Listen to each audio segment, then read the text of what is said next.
শুক্রবার, এটার উপলক্ষে অনেকগুলো আমল আছে। এটা হলো সপ্তাহের সবচেয়ে সেরা দিন, শ্রেষ্ঠ দিন। এটা হলো ইমানদারের জন্য ঈদের দিন, গরিবের উৎসবের দিন, সাপ্তাহিক ঈদ। এই জন্য এই দিনে আলাদা করে রোজা রাখাও মাকরুহ। শুধু জুমার দিন উপলক্ষে রোজা রাখার পর ওলামা ইকরাম নিষেধ করেন। হ্যাঁ, কেউ চান্দ্র মাসের 13, 14, 15 বীজের রোজা রাখছেন বা আশুরা রোজা রাখছেন, সেই হিসাবে শুক্রবার পড়ে গেছে, সেটা ভিন্ন কথা। কিন্তু এটা ছাড়া এমনিতে শুক্রবার হিসাবে আলাদা করে রোজা রাখা যাবে না। জুমার দিন উপলক্ষে অনেকগুলো আমলের কথা আছে। আজকে ওয়াজ টোয়াজ হবে না, আগে ওয়াদা করতে হবে। আমি যে আমলগুলোর কথা বলবো এগুলো সারা জীবন করতে হবে। যে তারা নিয়ত করবেন, সত্যি সত্যি নিয়ত, আল্লাহরে দেখায় দেখে এখানে মিছা কথা বলতে হবে না। কোরআন হাদিসের কথা শুনতে আসছেন, সত্য কথা বলবেন না ইনশাআল্লাহ। যারা আমল করবেন, নিয়ত করতেছেন, আমি মাত্র 5টা আমলের কথা বলবো। যারা আমল করবেন, নিয়ত করছেন, তারা একটু হাত তোলেন। আচ্ছা, নামান, জাযাকুমুল্লাহ খাইর। বিসমিল্লাহ। নাম্বার 1, জুমার দিন উপলক্ষে সবচেয়ে বেশি পরিমাণে যে আমলটা করতে হবে, পরিমাণে সবচাইতে বেশি করতে হবে, সেটা হলো দুরূদ শরীফের আমল। কিসের আমল? কারণ নবী করিম সাল্লাল্লাহু আলাইহি ওয়াসাল্লাম বলেছেন, আকফিরু আলাইয়া মিনাস সালাতি মিন ইয়াউমিল জুমআতি ওয়া লাইলাতিল জুমআহ। তোমরা জুমার দিন এবং জুমার রাত হলো বৃহস্পতিবার দিবাগত রাত, অর্থাৎ বৃহস্পতিবার সূর্য অস্ত হয়ে গেছে, জুমার দিন শুরু। তো এই জুমার রাত এবং জুমার দিন, এই উভয়টাতে তোমরা আমার প্রতি বেশি বেশি করে দুরূদ প্রেরণ করো, আমার জন্য আল্লাহর কাছে দোয়া পেশ করো। ফাইন্না সালাতাকুম মারুদাতুন আলাই, কারণ তোমরা যে দুরূদ পাঠ করো আমার জন্য, এটা আল্লাহর ফেরেশতারা আমার কাছে নিয়ে পেশ করে যে, হে আল্লাহর রাসূল, পৃথিবীর অমুক দেশ, অমুক প্রান্ত থেকে অমুকের ছেলে অমুক আপনার জন্য দুরূদ পেশ করেছে। এটা তোমাদের এই রিপোর্টটা আল্লাহর ফেরেশতা আমার কাছে বলে, উপস্থিত করে। এই জন্য তোমরা জুমার দিনে আসলে বেশি বেশি করে দুরূদ পাঠ করবা। দুরূদ হলো নবী সাল্লাল্লাহু আলাইহি সাল্লামের জন্য দোয়া। ওনার জন্য আমাদের দোয়া করলে আমাদের লাভ। আল্লাহ তাআলা তো তার রাসূলের প্রতি রহমত এমনি নাজিল করবেন, আমরা দোয়া করলেও করবেন, না করলেও। কিন্তু আমরা যদি দোয়া করি তাহলে সেক্ষেত্রে ওনার লাভ হোক না হোক আমাদের লাভ নিশ্চিত, নিজেদের লাভ নিশ্চিত। আল্লাহ তাআলা তার রাসূল সাল্লাল্লাহু আলাইহি সাল্লামকে অনেক ভালোবাসেন, অনেক মহব্বত করেন। তার নবীকে তিনি অনেক মহব্বত করেন দেখে তার নবী, তার জন্য কেউ দোয়া করলেও আল্লাহ তাআলা তার প্রতি রহমত নাজিল করে। আর শুধু রহমত নাজিল না, মান সাল্লা আলাইয়া মাররাতান সাল্লাল্লাহু আলাইহি আশরা। নবী সাল্লাল্লাহু আলাইহি সাল্লাম বলেছেন, যে ব্যক্তি আমার প্রতি একবার দুরূদ প্রেরণ করে, একবার নবীজির জন্য দোয়া করে, আল্লাহ তাআলা ওই ব্যক্তির প্রতি 10 বার রহমত নাজিল করে। কয়বার রহমত নাজিল করে? রহমত নাজিলের মানে বুঝেন? 10 বার আল্লাহ অনুগ্রহ করেন, দয়া করেন।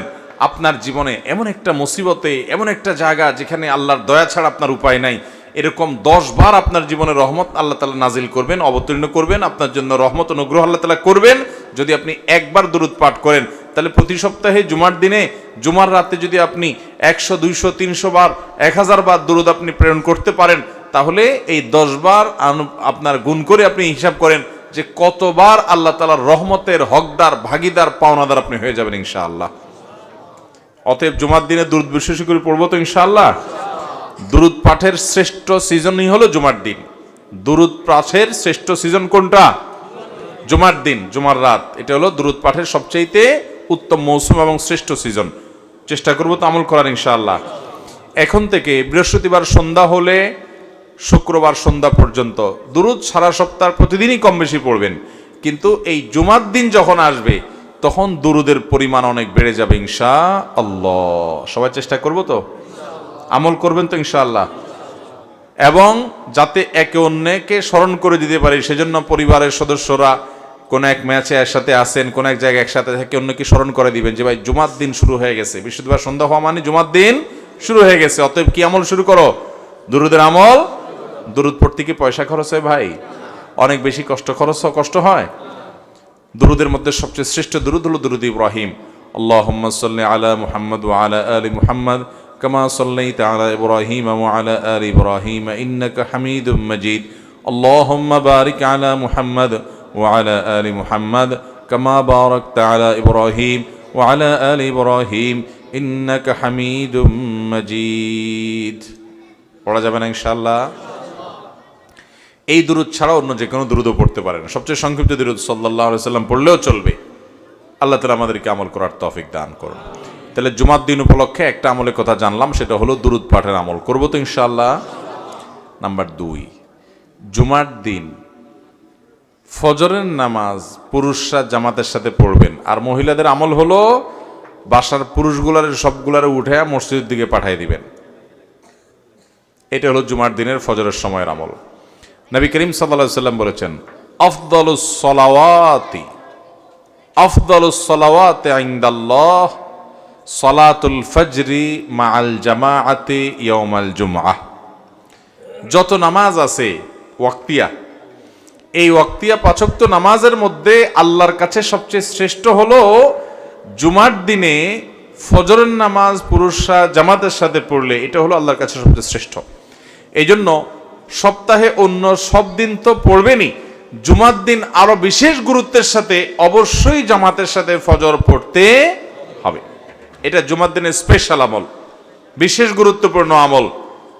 চেষ্টা করবো তো ইনশাআল্লাহ। কিন্তু শুক্রবারে ফজর নামাজ পড়াটা অন্য দিন ফজরের চাইতে বরং আরো কঠিন হয়। কেন কঠিন হয়? কারণ শুক্রবারে অফিস আদালত থাকে না, দোকানপাট থাকে না, আপনার স্কুল মাদ্রাসা থাকে না, যার কারণে আমরা মনে করি শুক্রবারে সকালে তো একটা লম্বা ঘুম দেওয়া যাবে, বিদায় বৃহস্পতিবার রাত্রে শুইতে শুইতে একটু দেরি করেই সবাই শোয়। ফজর নামাজ অনেকে জামাতের সাথে আর পড়তে পারেন। এই জন্য ভাইরা আমার, শয়তান জানে কোন আমল করলে আমরা লাভবান হয়ে যাবে, জন্য সে ওইটা যেন করতে না পারি চক্রান্ত করে। এই জন্য জুমার দিনে ফজর নামাজ পড়ার চেষ্টা করবো তো ইনশাআল্লাহ। 1, 2 নম্বর আমল গেল। 3 নম্বর আমল হলো জুমার দিনে 4টি কাজ করবেন। এই 4 কাজে মিলে একটা আমল, সেটা হলো 3 নম্বর। সেটা কি? নবী আলাইহিস সালাম বলেছেন, মান বাক্কারা ইয়াউমাল জুমআতি ওয়াবতাকার, যে জুমার দিন আগে আগে ঘুম থেকে উঠবে, ভোরে ঘুম থেকে উঠবে, ওই যে ফজর পড়বে, ওয়াগাসসালা ওয়াগতাসাল, ফরজ গোসল হলে ফরজ গোসল করবে এবং উত্তম রূপে গোসল করবে জুমার দিনের জন্য, এবং ওয়ামাশা ইলাল মসজিদি ওয়ালাম ইয়ারকাব, পায়ে হেঁটে মসজিদে যাবে, বাহনে চড়বে না। ওয়াদানা মিনাল ইমামি ওয়ালাম ইয়ালগু, ইমামের খুব কাছাকাছি গিয়ে বসবে, আগে আগে যাবে, ইমামের একদম কাছাকাছি গিয়ে বসবে, এবং খুতবা শেষ হবে, নামাজ শেষ হবে, এর মধ্যে কোনো বেহুদা কথা বলবে না, বেহুদা কাজ করবে না। মসজিদে গিয়ে যত সময় সম্ভব 2 রাকাত করে নফল নামাজ পড়বে, কোরআন তেলাওয়াত করবে, ভালো কাজ করবে, বেহুদা কাজ করবে না, চুপচাপ খুতবা শুনবে। এই 4 কাজ যদি কেউ করে, আবারও বলি 4 কাজ কি কি? আগে আগে ঘুম থেকে উঠা, আগে আগে মসজিদে যাওয়া, গোসল করা উত্তম রূপে, পায়ে হেঁটে মসজিদে যাওয়া, ইমামের কাছাকাছি গিয়ে বসা, অহেতুক কথা কাজ না করা।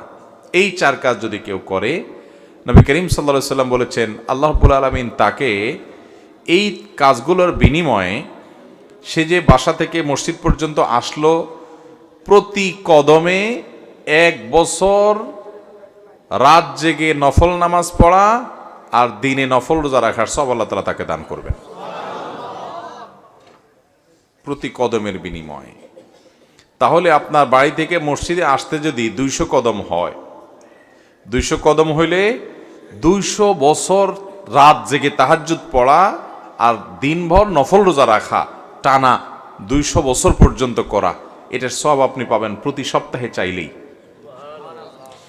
অনেক মুহাদ্দিস এবং অনেক হাদিস বিশ্লেষক ওলামা একরাম বলেছেন, কোরআন হাদিসে যত আমলের, যত ফজিলতের কথা বলা আছে, এর চাইতে কোনো ফজিলতপূর্ণ আমল আরেকটা আর নাই।